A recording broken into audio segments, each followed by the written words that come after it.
Menteri Pemuda dan Olahraga atau Menpora Dito Aryo Tejo turut menanggapi isu pemecahan pelatih kepala timnas Indonesia Sinteyong.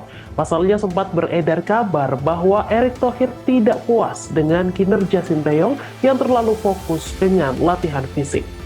Menpora Dito ternyata baru saja bertemu dengan Erick Thohir, namun ia tidak mengetahui tanggapan PSSI soal isu tersebut.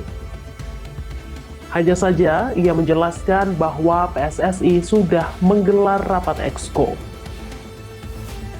Dito menegaskan apapun keputusan yang diambil PSSI nantinya, Kemenpora akan selalu memberikan dukungan penuh. Terlebih tahun ini, timnas Indonesia mempunyai kans untuk tampil di Piala Dunia 2026.